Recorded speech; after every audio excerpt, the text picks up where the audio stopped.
Hit it, Phil. Da-da-da-da-da-da-da. Can it be the breeze that fills the trees with rare and magic perfume? Oh, no, it isn't the breeze, it's Jackson time. La-da-da-da. Stay tuned. Right after this episode. For our discussion. And now, we are really proud to introduce our fresh strike that's been rinsed clean from the California gold fields. I mean this young, promising, struggling actor named of Benny. Now, when we got out here, we'd never met him, and we found that he was a modest, sensitive youth with a big load on his conscience because he suffers from the delusion that he caused the atom bomb. Now, let me tell you how this came about. In 1943, he made a movie in which he was Nathaniel, an angel who was sent on a mission to destroy the Earth. Well, he didn't succeed in destroying the Earth, but he darn near destroyed the film industry. And if ever an angel fell flat on its face, its name was Nathaniel Benny. You see, he felt that by kidding atomic fission, he was more or less sort of inviting the bomb, if only by way of revenge. So that's why he has a bad conscience. See, he's a manly little chap. He's also a very shrewd little fellow, and there was little matter of conscience money involved. So the attorneys representing Omnibus sat down with the legal and financial representative of Mr. Benny. The legal and financial representative of Mr. Benny is Mr. Benny. And after a rather impressive shipment of gold from Fort Knox over to his little humble shack in the hills, he agreed to come on Omnibus purely for the sake of art. He is going to put on today a completely new version of this fantasy. He's very anxious to tell you this is just a fantasy. It's about an angel whose mission was to destroy the Earth. It's called The Horn Blows at Midnight, Jack Benny.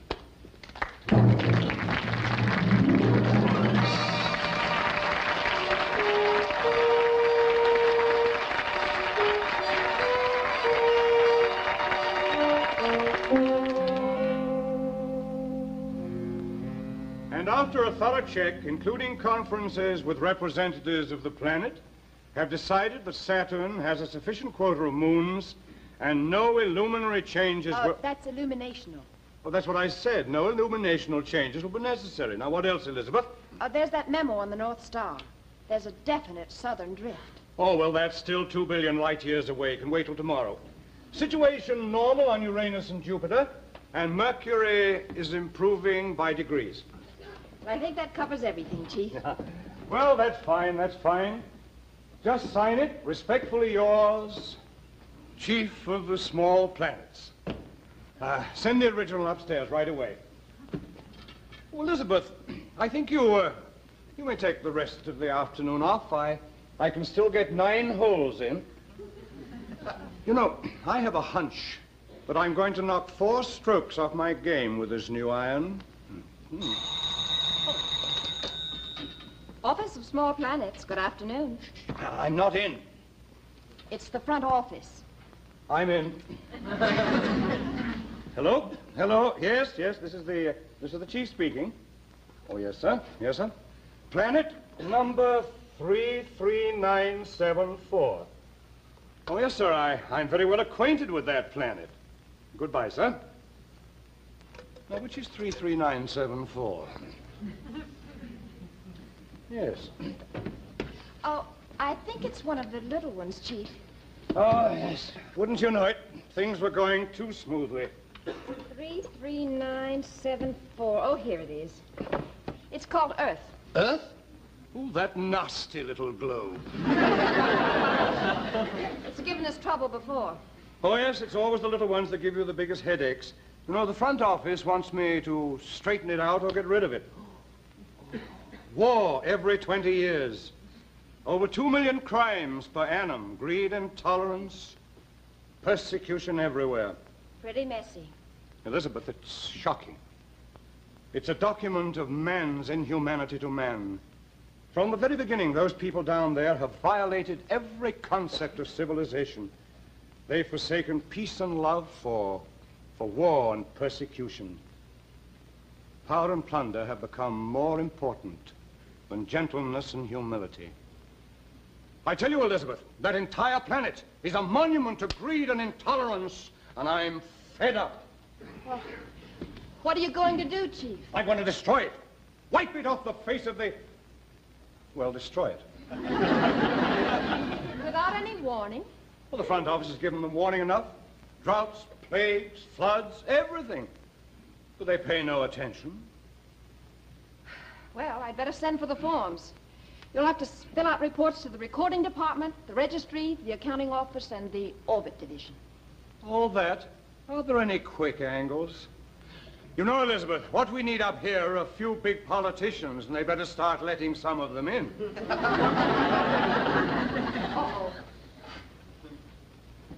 Our demolition expert. Yes, he's out on another assignment. Oh, but anybody can do this job. All we need is a man who can play the horn. He simply descends, plays a few notes, and poof, that's the end of it.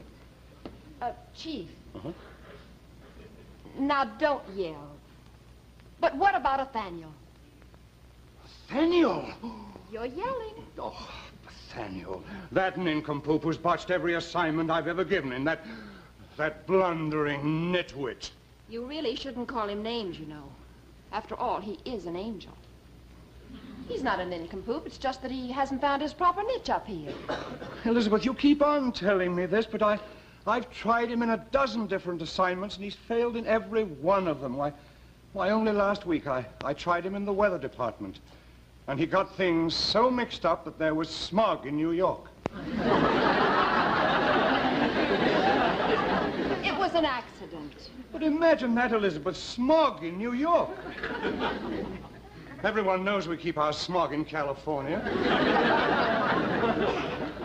Give him one more chance. But what makes you think he can handle this job?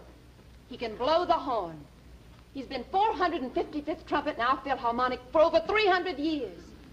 Well, I guess he can't be wrong all the time. Even a clock that's stopped is right twice a day. Well, all right, but this is his last chance. Call the rehearsal room. I'll have him up here in a jiffy. Ethereal Philharmonic, please. In rehearsal? All right, I'll hold on.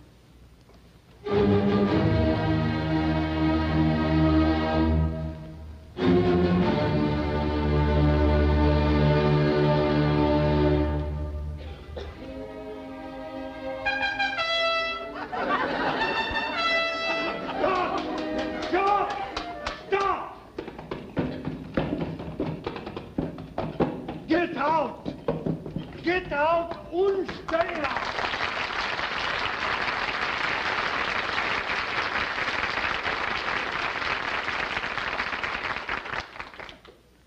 But, Mr. Beethoven, I stopped when you said stop. For 120 years, I have been conducting this orchestra.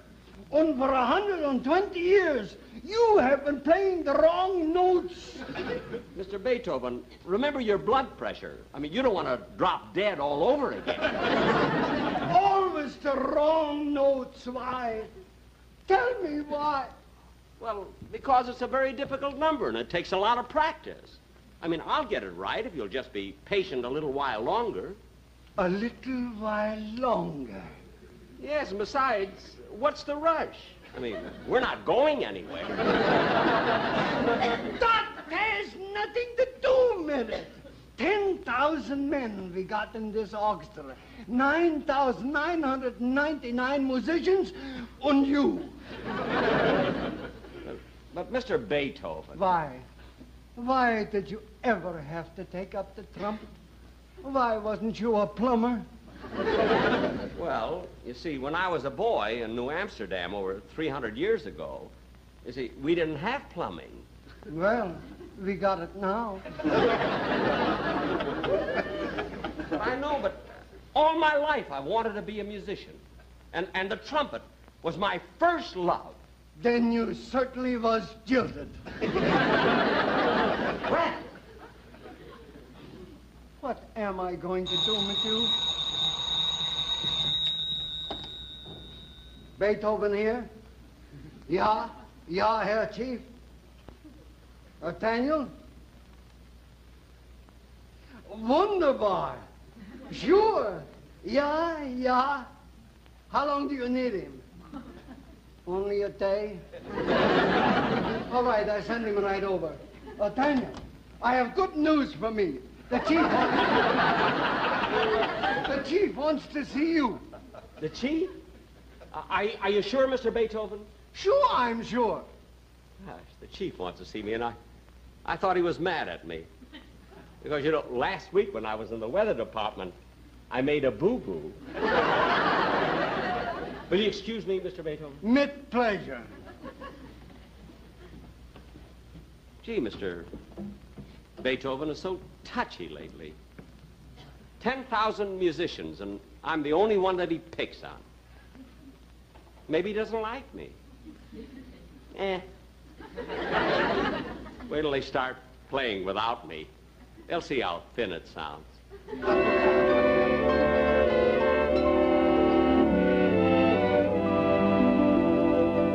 You may not realize it, Horatio, but getting rid of the Earth will be a great help in balancing the budget. Oh, yes, the budget.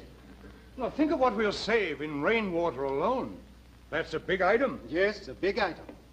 And don't forget the thunder and lightning that little planet uses up. It'll cut our electric bills way down. Yes, Chief, way down. Horatio, remind me to talk to Halley about his comet. Yes, Chief, there's no point in its traveling around the Earth anymore. Horatio, when I want your opinion, I'll ask for it. Yes, sir, you'll ask for it. Come in. Yes, come in. Oh, hello, Nathaniel. Hello, Elizabeth. Gee, you look pretty. Not now, Nathaniel. Oh, Chief. Here's Nathaniel. Oh, hello, Chief. So nice to see you again. Nathaniel, how long have you been up here? 300 years, sir. I'm from New Amsterdam, you know. What is your rank? Angel, 3rd grade. Junior grade, rather. 3rd phalanx, 15th cohort. Well, I have a special assignment coming up, and Elizabeth thinks that you could handle it. Oh, he can, Chief. I'm sure he can. That's right, Chief. I mean, if it's written for the trumpet, I can play it. But this requires a very special kind of trumpet. Nathaniel, I want you to destroy planet number 33974. 33974. Yes, sir. 33974? But, Chief, that's Earth, my home planet. I mean, I was born and raised there. I mean, why would you want to destroy it? Because it's the most obstreperous planet in the whole firmament. And it's given us nothing but trouble. Nothing but trouble.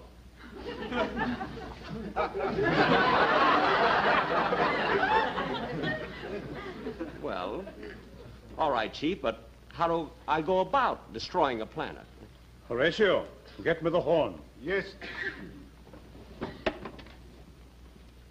Thank you, Horatio.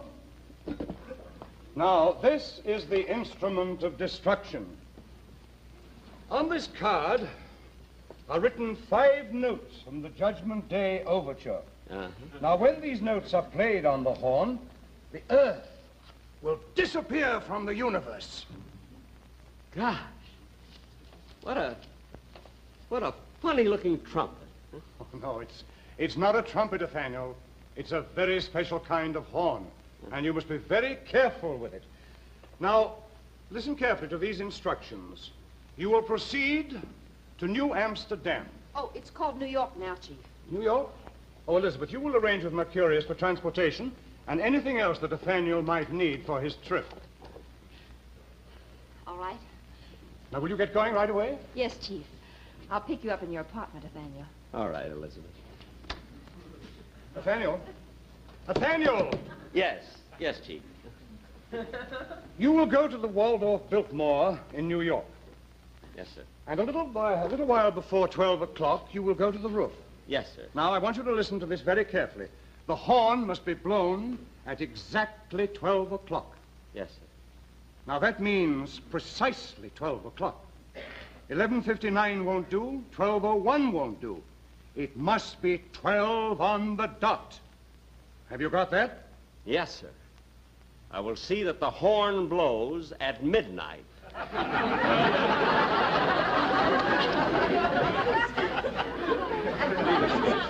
Now get going.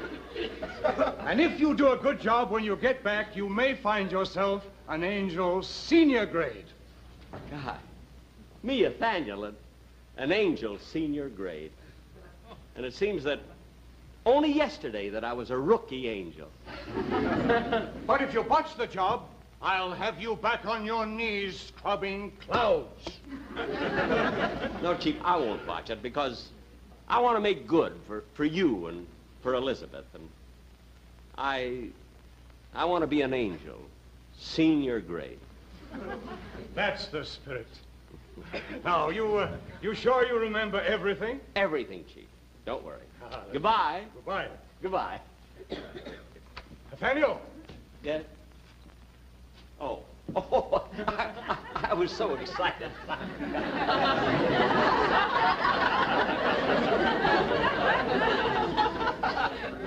The salvage department will be calling for instructions. What shall I tell them, Chief? The salvage department? Tell them to stand by to pick up a load of scrap at midnight.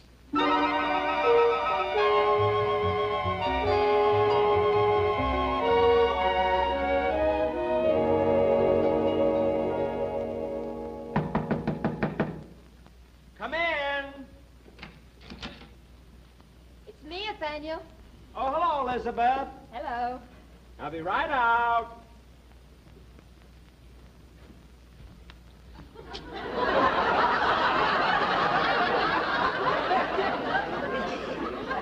Nathaniel, where in the universe did you get that outfit? Oh, well, this was made for me, you know, in New Amsterdam. It was one of my best suits. I think, thank goodness I still have good-looking legs. Oh, but Nathaniel, you can't wear those things. Men's styles have changed since you were in New Amsterdam 300 years ago. You'd attract too much attention. Well, I attracted plenty of attention then, too, believe me. I remember on Saturday nights when we used to get all dressed up and stand on the corner in front of Vandermeer's apothecary, and I used to tip my hat to all the pretty maidens as they went by, you know. Oh, Nathaniel. I was quite a devil in those days, you know. I even took snuff. Just a pinch or two, you know. Well, we haven't got time to reminisce. I brought you a complete modern outfit. Oh. You go behind the screen and change. All right. I'll be right back. Is this it? That's it.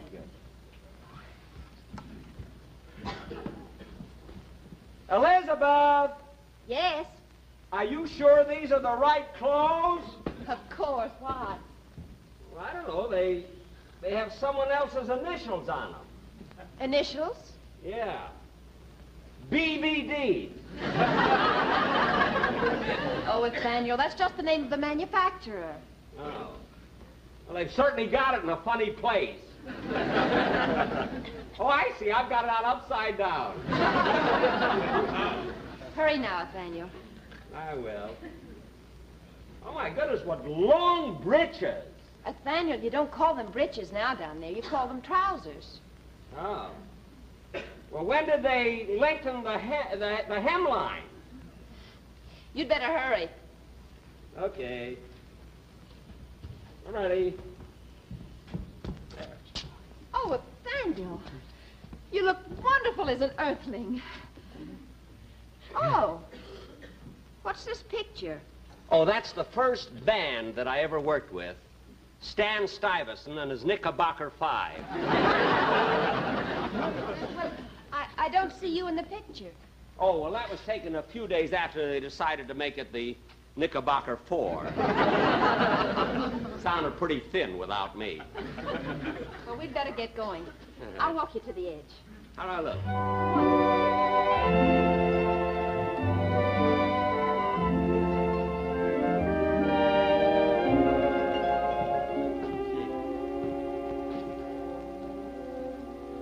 You know, I'm going to miss you, Elizabeth.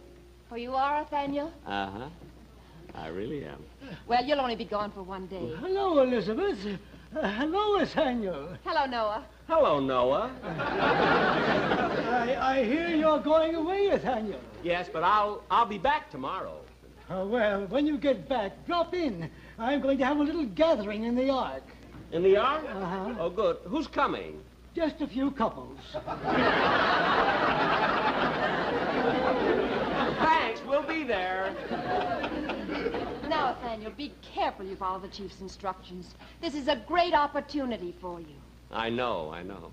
If you make good, I might even be able to get you a job in the office. And then you'd have regular hours, and we'd be able to have more time together. Gee, I'd like that.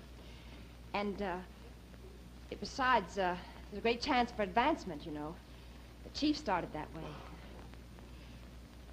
Playing the trumpet. And, well, would you like seeing me every day in the office? I sure would. But the trumpet, don't ask me to give up the trumpet. Because you know why, Elizabeth?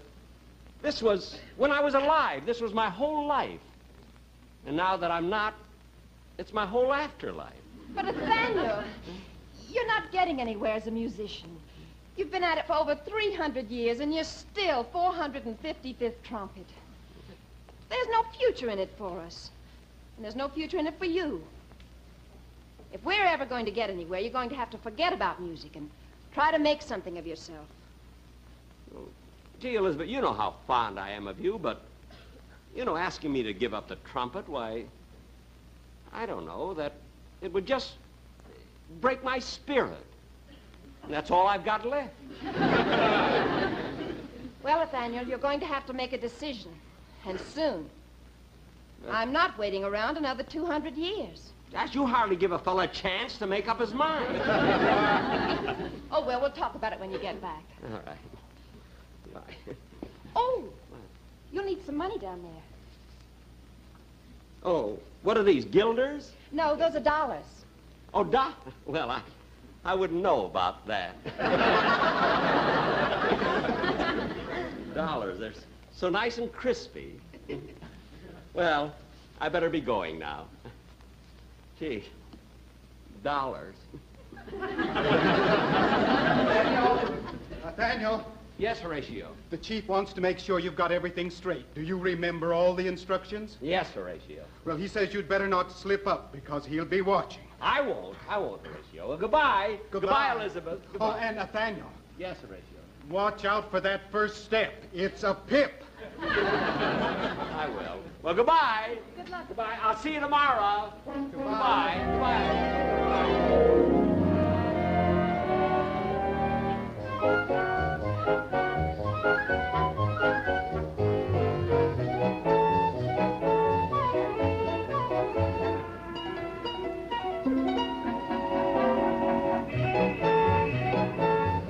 What's the get the piper here? Read all about a piper. What's the get the piper here? Read all about it. Piper lady. Your shoe shine here. Piper lady. You're just not making any sense. All right, Helen, goodbye, if that's the way you want It it. isn't the way I want it, and you know it isn't. I don't know what you want. Give up your trumpet and get a regular job. Helen, you can't ask a guy who's been a musician all of his life to give up the trumpet and become a salesman. Well, you don't have to be a salesman. I can't be anything but a musician. It's what I know. It's what I do. You want to just call the whole thing off? Oh, no, I don't, Danny. I love you. But if we're going to be married, we should have some security and lead a normal life. Gee, I work nights because you work nights. I don't like working nights. I can't help it if people go dancing at night. We don't. Now, look, Helen. Oh, wait a minute. I'm going to ask the boss for a few more minutes. A few more minutes? You stay if we right go- there. I'll be right back.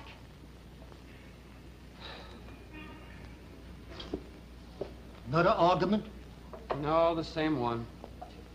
Here's the new downbeat. Thanks.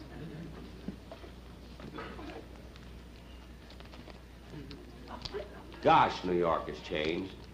I wouldn't have recognized it. I wonder where the Waldorf Biltmore Hotel is. I don't see it around anywhere. When I left, they should have pointed me at it. Well, I'll just have to ask somebody. Shine? Shine, mister? Shine? Best in town. I do one shoe for free. The other's only a quarter. Well, I don't think well, All right. I mean, what do I do? What do I have to do? Just stick your foot up on this box. Oh, like this? Hey, Johnny, lend me your blue shinola, will you? I'll cut you in on the tip. Oh, do you boys happen to know a hotel called the Waldorf Biltmore? You kidding? It's the biggest one in town. Oh. You must be a stranger. Ain't you never been to New York before? Oh, yes, I come from here, but of course that was a long time ago. Gee, I've never seen so many saloons. What kind of a drink is television? Hey, that's pretty good. You look like such a square. Hey, what's that you got there, a trumpet? How about giving us a little bump? Bop? Is that music? Is it? It's out of this world. Hey, that's funny. That's where I've been, but I've never heard about it. Bop. You play with a band, mister?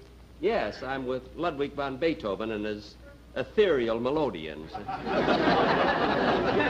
a very nice orchestra, you know. I never heard of it. Well, you will someday. They play the sweetest music the other side of heaven. It's a very large organization, you know. Oh, yeah? Where do you play? Well, we play in a big hall. Oh, it's the biggest hall you've ever seen. In fact, it takes the drummer 2 days to get to his seat.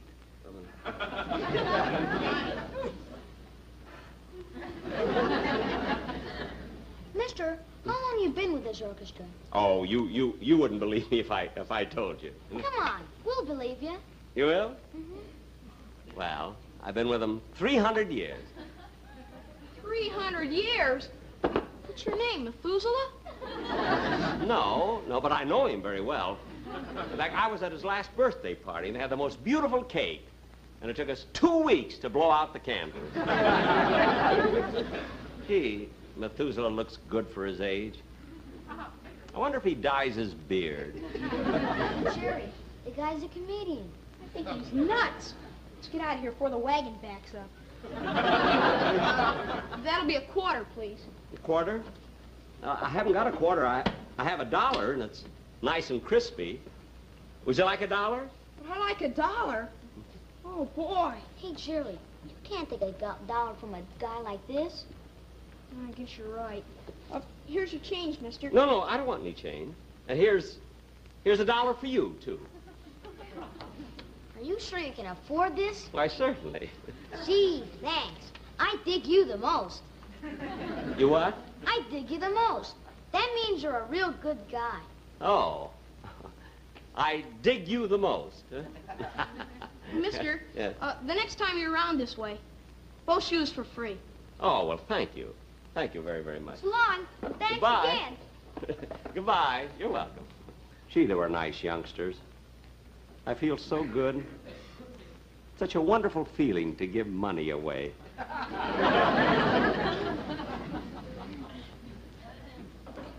Well, I still don't know how to get to the Waldorf Biltmore. I'll ask that man. Buckster, get your pipers here. Read all about it. Piper. Oh, pardon me, mister. Piper? Want a piper, mister? A piper? What's a piper? A paper.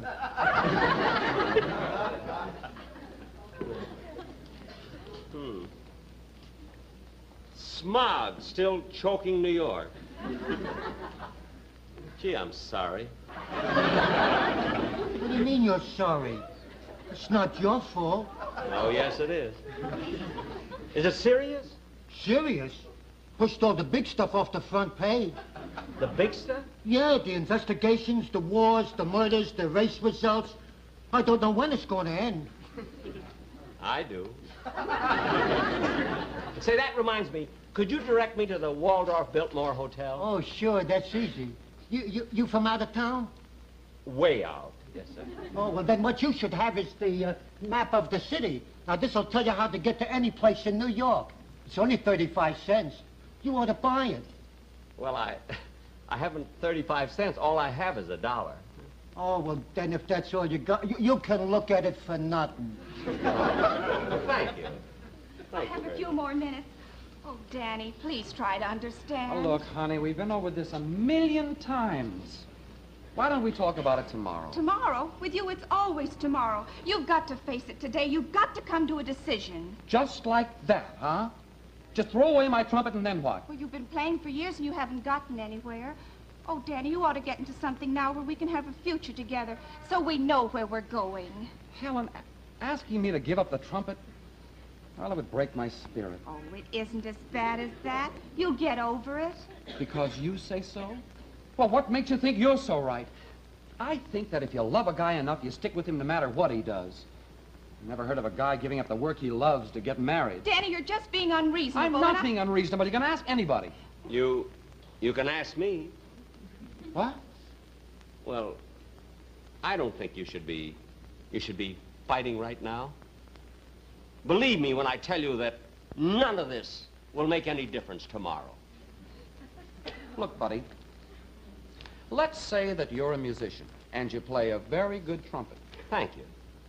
Now let's say that you've got a girl and you're very much in love with her. Elizabeth. And let's say that she wants you to give up your music. She does. Well, would you give it up? Well... Well, what difference does it make what he says? He can't solve our problem. The trouble with you is, Helen, you won't listen to what anybody has to say. You want everything your own way.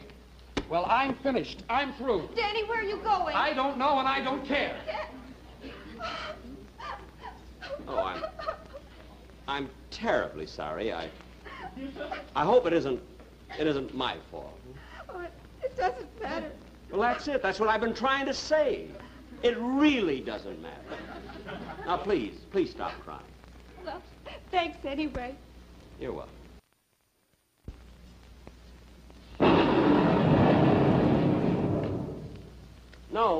No, Chief, I didn't lose the horn. No, I've got it right here.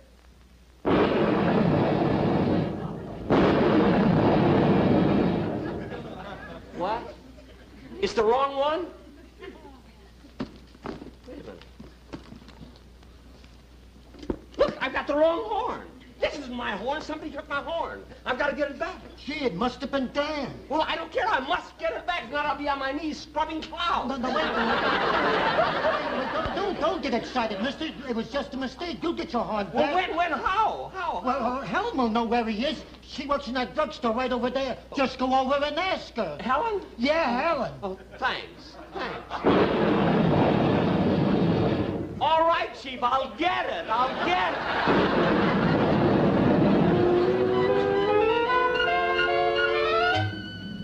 You see, Elizabeth? I knew he was the wrong one to send. But he'll get it back. He said he would. Well, he'd better, or they'll have me upstairs on the carpet. Nathaniel! Bah! A simple little job like blowing up the earth, and he can't even do that. Can't even do that. Well, he hasn't failed yet. He'll get the horn back, and then there's plenty of time till midnight. Midnight? But, Elizabeth, don't you realize if the boy who took that horn blows anything on it before then, he could blow Saturn into smithereens or destroy some of our good planets. Oh, Elizabeth, I'm scared to death. Oh, my goodness. You'd better warn Nathaniel to hurry. Why don't you send him another thundergram? Yes, I will. But if he botches up this job, I'll drop him from his cohort and I'll drum him out of the phalanx.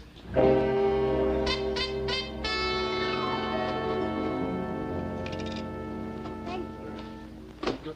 Oh, excuse me. Helen, where's Dan? I don't know and I don't care. Besides, you were right. It doesn't matter. No, but I was wrong. It does matter. I've got to get my horn back. Believe me, I've got to get my horn back. Sorry, I can't help you. But you must help me. You don't know how important this is to me. Well, I know he's working tonight in the terrace room of the Waldorf Biltmore. Well, I have to be there, too. Do you think I can get there before he blows the horn? Oh, mister, what difference does it make? It makes a world of difference. Well, if you're sure he has your horn, why don't you run over to the hotel and I'll try to call him. All right, thanks. Oh, say, Helen, you know, I think you ought to be there. You ought to meet me at the hotel. You know, you're both such nice kids that I think that maybe you ought to spend a few minutes together tonight. I don't see why. Just take my word for it. I don't know why I should take your word for it. I don't even know you. But there is something strange about you. What's your name, anyway? Nathaniel, 3rd Phalanx, 15th Cohort. All right, I'll be there. Oh, good. Good. I'll see you there. Hello, this is Helen. Is Stan there? No? Thank you. Daniel. That's a funny name.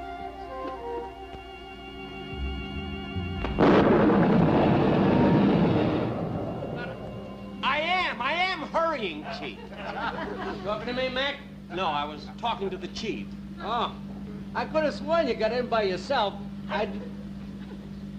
Another one. If they're around, I get them.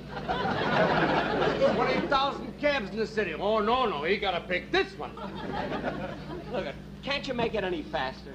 Speed, speed, speed. Everybody rushing around like there's no tomorrow. Well, there isn't. Maybe you got something there, Mac. You know, like that guy, Professor Einstein. You know, the professor, you know what he says? The next war, them atom bombs. And the one after that, they'll start throwing rocks at each other. Well, you won't have to worry about that. I don't know. I went through one war. My kid went through one war. Like I was telling my wife the other night, I said, the way they're fighting them now, no country would go through another war. They'd knock each other off, and then the whole world would just destroy itself. It would? Well, look, can you hurry just a little faster, please? I'm sorry, Mac. If we go any faster, we'll be flying. Well, then let's fly. Let's fly. Look, I ain't got no pilot's license, and I ain't gonna take no chance of cracking up. I've got a wife and kids to think about. Well, I keep thinking about the horn. Oh, yeah? What are you, a musician? Yes. I'm Yeah? 455th musician with the Ethereal Orchestra. I've been with them for 300 years. 300 years, eh? I'm gonna be eligible for a pension pretty soon. Where did you look where you're going, you meathead? Like I've been telling you, you're liable to get killed in this here traffic. I know. I was killed right here 300 years ago.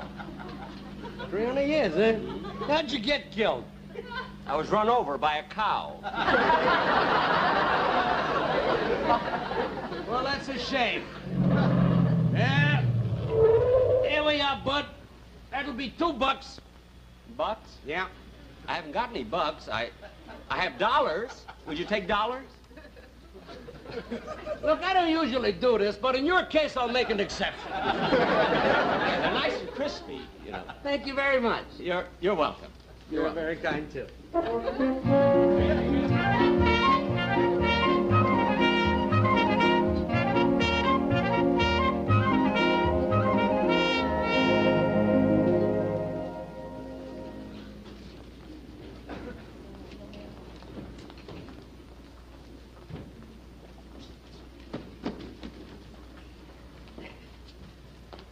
Oh, pardon me.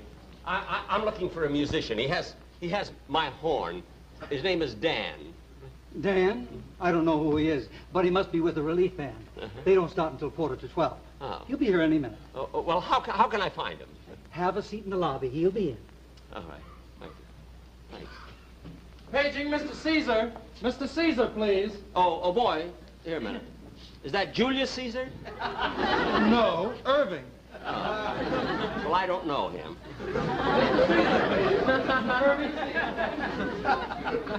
Julius is such a nice fellow. I think Brutus was definitely out of line.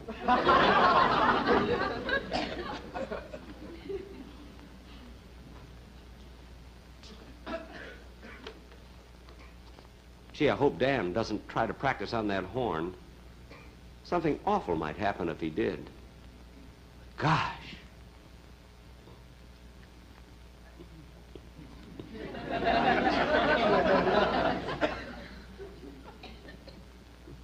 Isn't this a lovely hotel? Yes, it is. I've had such a busy day. And you know, in a few minutes, the limousine is coming back for me, and I have to go to a midnight supper at the Stork Club. Oh, really? And then I must go home and get me some rest, because tomorrow I have so much to do. I have to go to Arthur Murray's for a tango lesson, and then the Saks Fifth Avenue to buy an entire wardrobe for my trip to Honolulu. Oh, you're going to Honolulu? Yes, I have to go. Oh. You see, I hit the giant jackpot on the big payoff. And I've been traveling ever since. Well, really, I don't know what you're talking about. Not only that, but they painted my house inside out. I wish they hadn't. I loved it the way it was. Well, look, Mrs. I'm Mrs. Watson. Oh. Well, I'm Nathaniel. Nathaniel. Third phalanx, 15th cohort.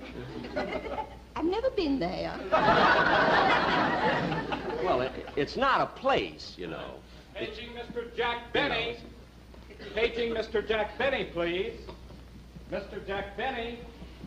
Did you hear that? What? They're paging Jack Benny. Jack Benny? Haven't you ever seen him on television? No. Oh, I didn't know he was stopping in this hotel. I think he's simply wonderful. Really? You know, I always watch his programs, even though I can't win anything. That's so. You know, the thing I like about him, he pretends to be cheap and stingy. And I'm sure he's not like that at all. He isn't?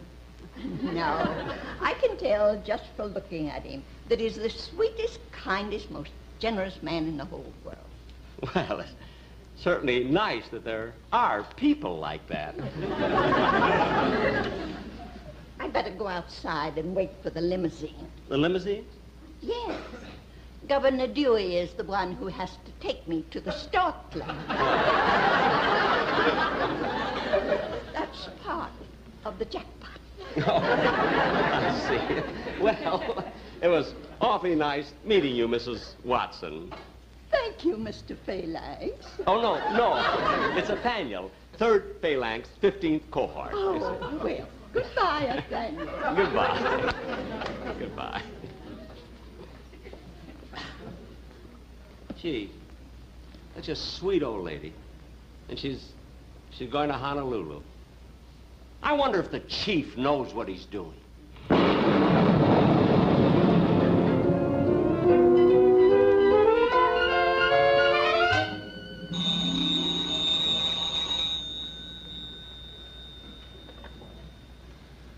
Hello? Oh, yes, Horatio. I was wondering when you're going to call. What's the news down there? What do I care whether anybody goes to Honolulu or not?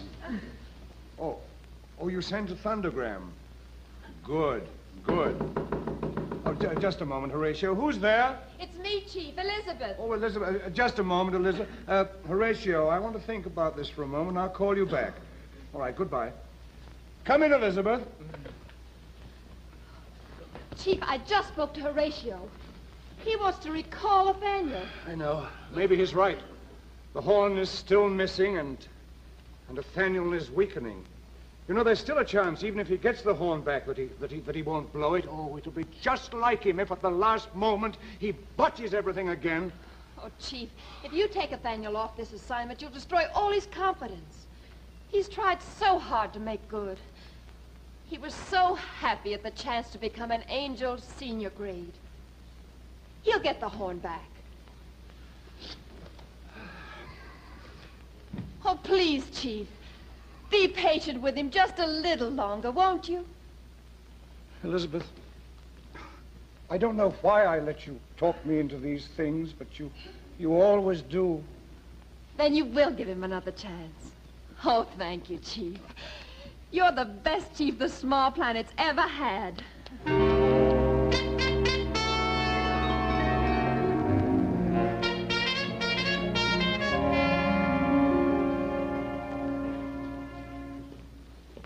I mean, did the musicians come in yet? No, sir. You see. Is that the correct time? Yes, sir. It's exactly 21 minutes to 12. Are you sure? Oh, yes, sir. The sun rises and sets by that clock. Well, I'm afraid you've been misinformed. Oh, I hate to say so. You see, the sun's movements are entirely independent of this planet. However, I will accept the time as 11:39 p.m. Thank you, sir. I'm sure Western Union will be deeply grateful. That's all right. Are you stopping at the hotel, sir? Just for a short time. Are you staying overnight? No, and neither are you. Goodbye.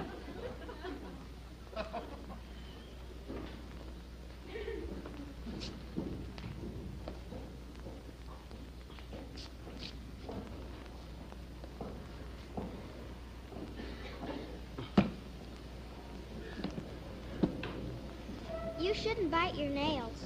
Huh? You shouldn't bite your nails. Oh, I only bite them when I'm worried, you know. When I don't bite my nails, I get candy. Would Oh. you like a bite? Oh, well, thank you. I haven't had a bite in over 300 years. So it's a long time to fast. Then take a big bite. Oh, well, thank you. What's your name? Angela. Angela. That means little angel, doesn't it? That's right. You know, I'm an angel, too.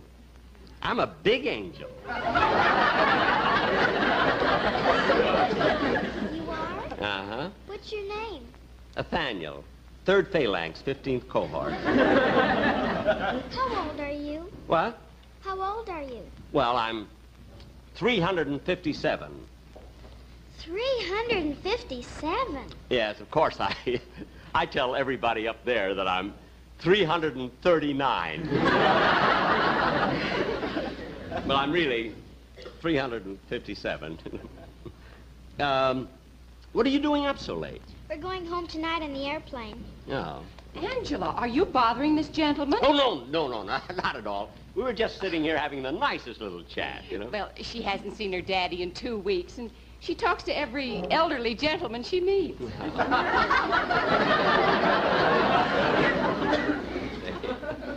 can I buy another piece of candy? But, dear, I just gave you a whole piece. I know, but I offered this man a bite and he ate the whole thing. Terribly sorry. I didn't realize. I only meant to take a bite. You know. Of course. Come on, dear, I'll buy you another piece of candy. I won't.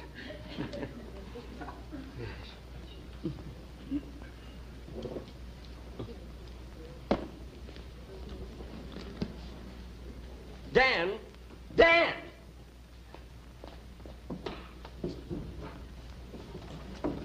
Up to the roof, please.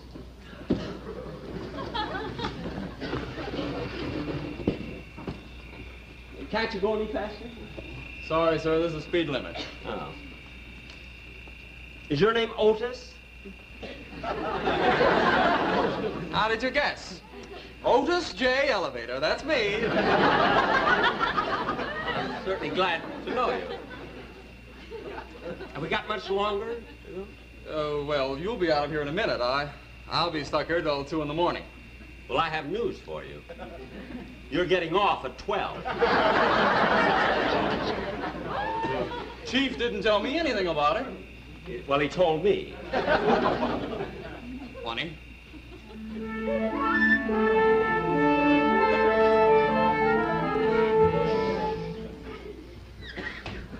Good evening, ladies and gentlemen.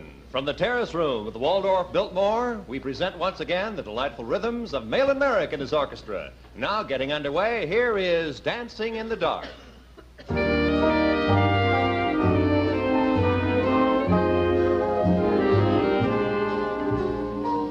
wait a minute! Wait a minute! Don't blow that horn! Don't blow that horn! Well, you'll get It's out of mine. here. Wait a minute. Pardon the interruption, ladies and gentlemen. And now back to Malin Merrick and the orchestra.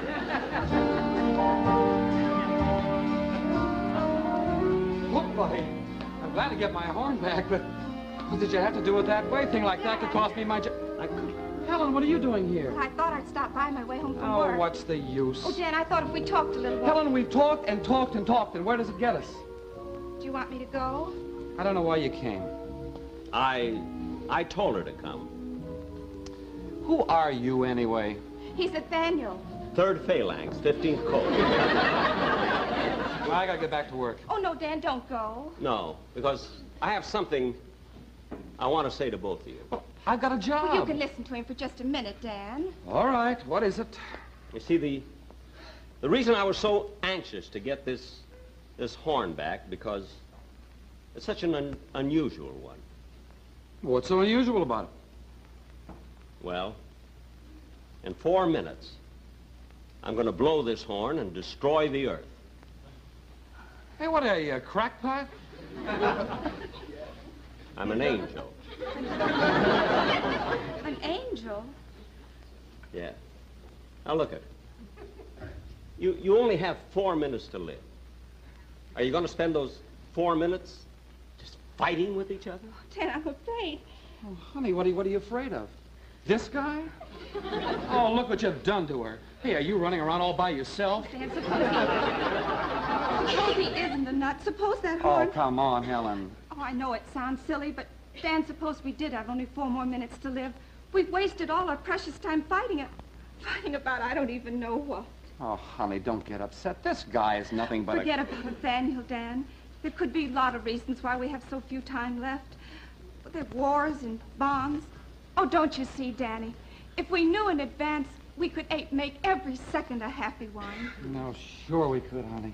Wouldn't it be wonderful if we could live as though we only had 4 minutes to live? Oh, Danny, holding each other close would be the most important thing in all the world. Oh, it is, Helen, it is. Come on, let's go inside. It's getting cold out here.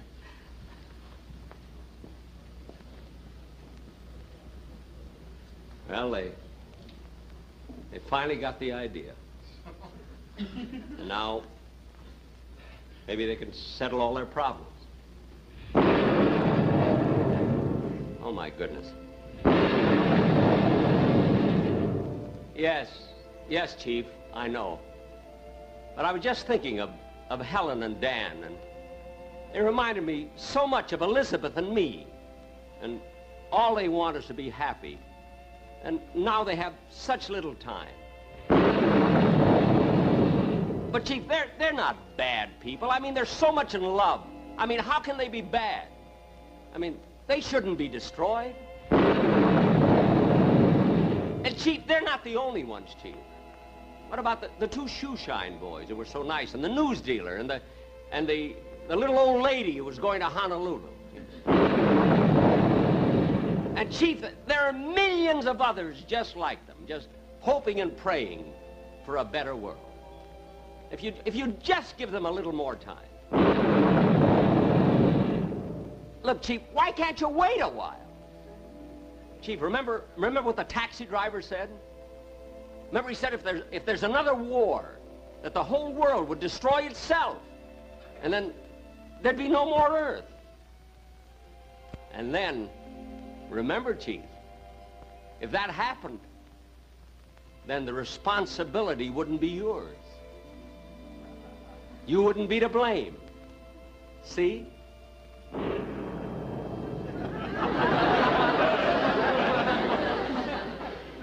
See what I mean, Chief? I mean, you've waited so long, thousands and thousands of years. I mean, suppose you wait just a little while longer, and then maybe everything will straighten itself out and be exactly the way you want it to be. What is that, Chief? You mean I don't have to blow the horn? Gee, thanks, Chief. You know, I'd like to come back home now and see you and Elizabeth and Methuselah and Noah and the whole gang. I'd even like to see Mr. Beethoven, too, even though he hollers at me all the time. And, Chief, tell Elizabeth that I've learned a lot down here, and that our problems up there are just as small. Really, all we have to do is work them out, that's all. Well, I'd like to come up now, Chief. Thanks so much. And, oh, Chief, I dig you the most.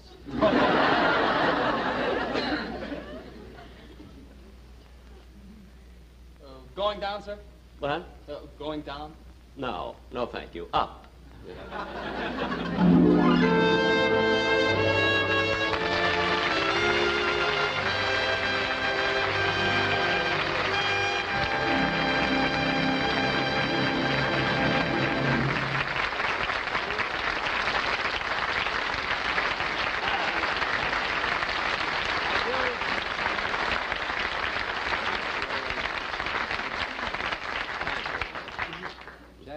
tell you from Omnibus how grateful we are for what you've done to us. I mean, for us. Oh. What was that? Well, look, we've been trying for a long time. We felt we should take a rest from highbrow plays and ballets and high-priced talent and bring in a really solid, down-to-earth, in-the-gutter low comedian.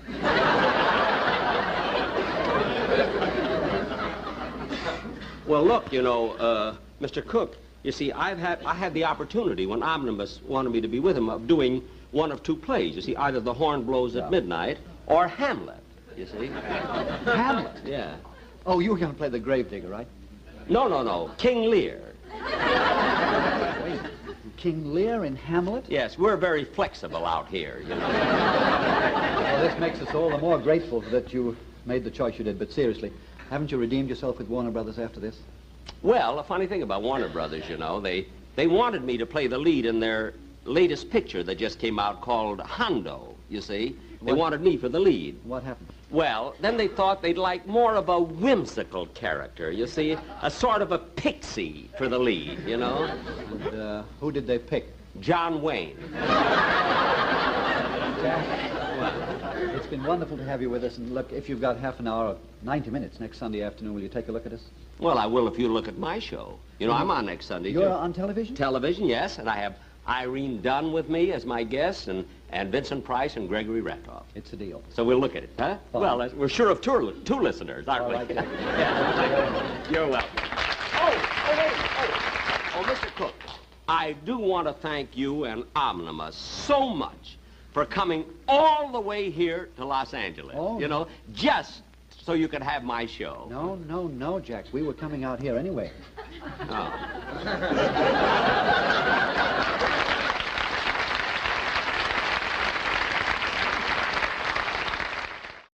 Well, hello again. This is Buck Benny speaking. I am so excited. We have Terry Phillips back with us, and it's been a while. Good to see you, Terry. Nice to see you.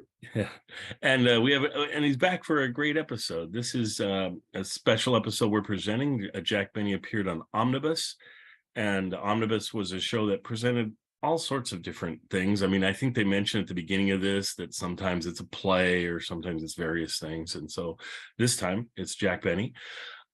He's doing his Horn Blows at Midnight, which they describe as being very, very poor. I don't know. I think some of us have watched it, and I kind of enjoyed it. It wasn't his best film, but it wasn't terrible. But you saw it too, Kathy. Yeah. So. No, I like this even better. I think it was meant to be an hour long. That's yes. Oh yeah, that's. I think that's why they did this, because originally this was presented a few years earlier on the radio, and it went over really well. That people thought, oh, it kind of redeemed Horn Blows at Midnight a little bit, and so they said, oh, let's bring that version to television. So that's kind of what they did. Anyway, let's go around and see what our thoughts were on it, and if anyone wants to point anything out. So let's go to John first. John, what were your thoughts? Yeah, well, for people who aren't like super Jack Benny fans like us, they always joked about how bad The Horn Blows at Midnight was on the radio show, and how the movie version was such a big flop, and it was a constant joke. And so you mentioned, Buck, that in 1949, they did a version for the Ford Theater radio show, which was just half an hour. And if you hear that show, they tweak it, they make it a little bit better, and to the point where it's a success and it's fun. And I think that was just I've seen, bits and pieces of the Horn Blows at Midnight movie, and there's something about it that's just not fun. Like maybe it's taking itself too seriously or something, I don't know what it was. But then that radio episode, and then here on television, I feel like they're having fun again. And it really helps that there's an audience that they can play off of, that he can mug to. So I thought it was great and delightful. And especially when you go in thinking, oh, this is going to be a flop, this is going to be terrible. And then you see it, and it's like, oh, it wasn't so bad after all. So right. I actually quite enjoyed it. Very good. Well, and I just thought I'd mention, too, I think a piece that makes these two versions, the radio version and this version, work better than the theatrical version, and we've mentioned it before, I want to let somebody expand and do different things, and I respect that an actor wants to do that, but we kind of know Jack as Jack, and on this version, the radio version, he's kind of Jack. I mean, Jackisms are everywhere. Whereas in many of his movies, the ones that I find I don't like as well, he's trying to act like a different character and not come across like Jack. And I think he purposely tries to stay away from tropes and things where you'd call back to his radio show and things. But that's his meat and potatoes, and you take those away from us, and we're like, oh, we're hungry, we want more. So I think that's why some of his films don't work as well as others. I think the closer he is to Jack, like in Buck Benny Rides Again, I tend to like those the best of his pieces. I guess the only one I'd say that he wasn't acting like Jack and he was truly acting and it worked really well was To Be or Not to Be. But that was just an excellent script on top of it. Lubitsch touch. Yes, and Lubitsch was great. And so anyway, but let's go to Kathy. What do you think, Kathy? Oh, well, I'm gonna punt to Terry and then come back because I want to hear what he has to say. We will do that. Terry, what do you think? Well, I'm going to punt to John. Okay, well, I'll tell you. I noticed a young Harry Shearer. Notice John doesn't punt to me. No one punts to me. Yes, little Harry Shearer with those big eyes. So. Yeah. Well, I'll take the ball and I'll start with Harry Shearer. It was delightful to see him, as a little kid, but with great acting chops, and he was very funny in this. And all the way up to the old vaudevillian Benny Rubin, of course, who's a mainstay in the Benny universe. One of the things I learned in watching this, I was only 6 months old, so in my defense, I wasn't reading the New York Times when this came out, but I didn't know about the deadly smog in New York City in November of 1963 when this came out. I think several hundred people died from an ailment related to the terrible air quality in New York City. Oh wow! And so they make a reference to that, and I just thought it was a gag until I went and read about it, and it was real. And you said 63, but you meant 53, right? I'm sorry, 53. Yeah. 50. Yeah. Not to age you. The other thing that really captured my imagination was that I completely agree with you, Daryl. This really was like an episode of the Jack Benny Show. Mm-hmm. The fact that it was on Omnibus was a bonus, but it was almost like they took an episode of the Jack Benny Show and put it on Omnibus. Alistair Cooke was wonderful. He was one of my heroes as a presenter and as a journalist. He knew what people would be interested in, and somehow he understood better than we did how good it would be for people to see this tightened version of The Horn Blows at Midnight. The rest of the characters were all terrific, but obviously this was a Jack Benny vehicle. Mm-hmm. And it didn't take a genius to figure out that people would watch almost anything that Jack Benny did. Right. But why not take something that didn't get appreciated and make it even better? Yeah. So I'm really glad that they did this. I thought it was a brilliant thing to do. Well, Terry, and I'll jump on that too. This, of course, is 53.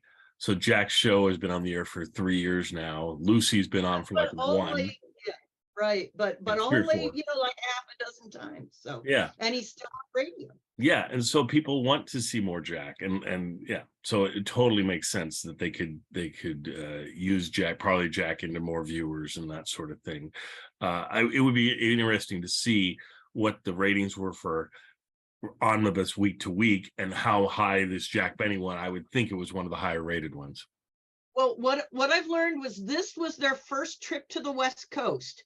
So Omnibus, much like Alistair Cooke, was a New York-based program. It was on Sunday afternoons from 2 to 3:30 p.m. on the East Coast. So this is a Sunday afternoon program, totally funded by the Ford Foundation. So in the same way, in the late 60s, the Ford Foundation would create Sesame Street. They would fund Sesame Street. So here was the Ford Foundation's attempt to create a sort of public interest. Let's introduce masses of people to higher culture, and interesting things like that.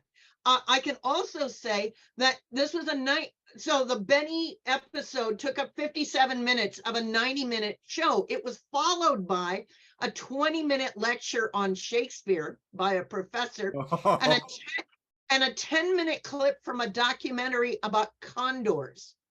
Wow. The bird. Okay. So truly omnibus, little omnibus, bit of everything. So. Kathy, I don't remember who broadcast Omnibus. I see that it was on, well, now this was on CBS, but later it went to ABC.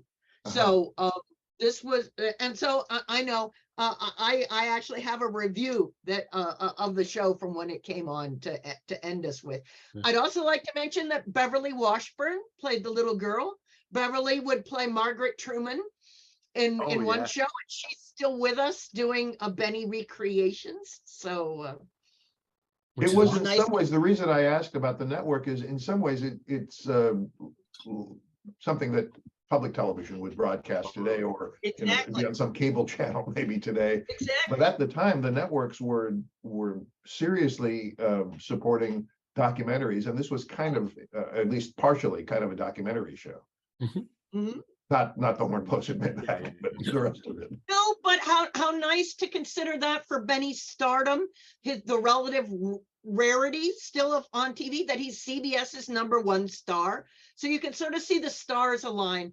And just as you all, I liked this version so much better. The film is just too dour. It drags out the sad people's stories too long. I love how, just as you all have said, how this condenses things. It allows Benny to have more of his humor. But I wanted to ask you all, do you remember there's the odd comments that Alistair Cooke made at the very beginning, where he's saying Jack Benny is feeling a little self-conscious about being involved in the atomic bomb. It's at the very beginning when Cooke is introducing this, and by way of saying that, this was created in 1945. But here we're thinking 1953, and that's just about the time that Russia's getting the bomb. And maybe China too. And so Cooke is putting it into, again, this destruction of the world at the very end of The Horn Blows at Midnight, where Nathaniel's character is saying, well, let's give the earth another shot. They have far too many wars and far too many far too much intolerance. But he said, let's give them another shot. At the very worst, they'll have a war and blow each other up. And so thinking about that context, as much as this is light and enjoyable, suddenly makes you think. Yeah. And that's probably what he was trying to do. So, because this is Omnibus, so we need to talk about the bigger picture. I wonder if they're trying to say, Rod Serling style, we better watch out. Yeah. Or if it's just they're just trying to be funny. Because in some ways, I thought that the whole comment, especially at the end about the atomic bomb was just a joke that, hey, you'll save on the destruction cost, or right. That sort of like, I don't know, maybe not. Yeah, no, I can see it either way. Because at the beginning, it felt like a lot of jokes that the host was making at the beginning didn't really fall that well. They were like, okay, they were a little awkward, and it's okay. He didn't seem like that was his forte, so, but he was fine. Yeah.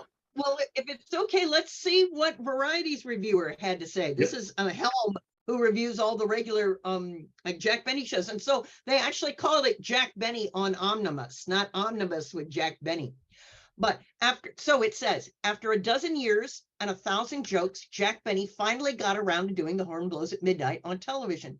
If the picture he had made for Warner's played half as well as it did on yesterday's Omnibus, the returns would still be pouring in from reissues. It was a warming fantasy with a rich vein of humor for a memorable issue of the Ford Foundation's Sunday afternoon TV classics. What Hugh Wedlock and Howard Snyder so skillfully adapted from the original, which was never filmed, and I don't understand that, and directed with imagination and feeling by Ralph Levy, brought Benny to Earth from his heavenly abode to destroy the world. As Nathaniel, Angel Third Grade, he was given one more chance by the Chief to make amends for his previous boo-boo, which brought smog to New York. From out of the clouds, he descended on New York and was met everywhere with kindness. When a young couple quarreled and he mistakenly made off with the gold horn that Benny was to blow at midnight to sound the world's doom, Benny started off in search of the lost instrument. With horn in hand, the hour of destruction near, Benny pleaded with his heavenly chief to spare the world for a few more years. The thundergrams rolled at his every blunder, but became increasingly weaker. The world was saved, and the bejeweled horn was never blown. Benny was out of character in only a few sequences, such as when he gave away money. He took the whimsy in easy stride like he does with comedy and spun an aura of charm that enveloped the play like a halo. The humor was thinly woven but highly affected, and there could have been no offense at even the slightest hint of sacrilege. Heaven and angels are touchy subjects with some. Contributing excellent support were Jeff Donnell, Dorothy Malone, Lester Matthews, Benny Rubin, Helene Hill, Frank Jacquet, Rolf Sedan, Leo Lubin, Martin Dean, Harry Shearer, Lee Miller, John Vosper, Paul Wooten, Beverly Washburn, Ann Duran, and Rusty Morris, as if you needed to know. Production was of high quality, and the heavenly scenes especially impressive. Alistair Cooke's witty crossfire with Benny was brilliant persiflage. Remainder of Omnibus was given over to a dissertation of Shakespeare by Cooke and Dr. Frank Baxter, a University of Southern California professor with a sense of humor, oh my God, and a film on the Condor. It was an all-California omnibus for the first time telecast from Hollywood. Commercials were scattered judiciously, and Benny's 53 minutes of the horn uninterrupted. So thank you for letting me read that. But Kathy, that's great, and I want to quibble with the reviewer on 2 points. First of all, I think Alistair Cooke was very funny, especially at the end of this. I thought he had great comic timing and a terrific sense of humor. Yeah, the ending was better. Yeah, for sure. Yeah. And as far as the giving away money is concerned, I thought that was hilarious. I thought it was perfect because we do know the Jack Benny character, the persona. And I think that was deliberately put in there for that very reason. Yep. Playing on the character. Yep. I think so too. Well, see, that's great, Terry. You know Benny better than the critic of 1953. Well, I have the advantage of 70 years of enjoyment. Yeah, exactly. Well, it always amuses me what people writing the day after have to say. Their initial. Yeah. And I'm so thankful that you look up those reviews for us and things, because they're so interesting hearing about what they were thinking at the time. The other thing I like about, I think it was this show. You guys can correct me if it was the previous one we did, which is What's My Line. But at the end of one of these, they did something that I always like them to do, is place it in time with the Jack Benny show. They said, oh, and coming up on the Jack Benny show will be Irene Dunn and Vincent Price. And we recently reviewed that episode. And so we'll be able to put that in the timeline and everything. And so that's kind of nice. Was that at the end of this one, I think? It was, yeah. Yeah, it was. Yeah. So it's always wonderful when they do that, and it makes you go, oh, okay, that's exactly where this slides into the grand scheme of Benny appearances on television. I was telling the folks earlier on the panel that, that I try and look up and try and find any Jack Benny shows from 53 that we can weave into his actual shows, any appearances he makes on other shows. And so we present things like this if we have them, if they seem to exist, and if we find them and can use them. In 1954, there's a few appearances he does as well. Each year, there's basically some extra things that he does, and so when we can present those, it's always fun.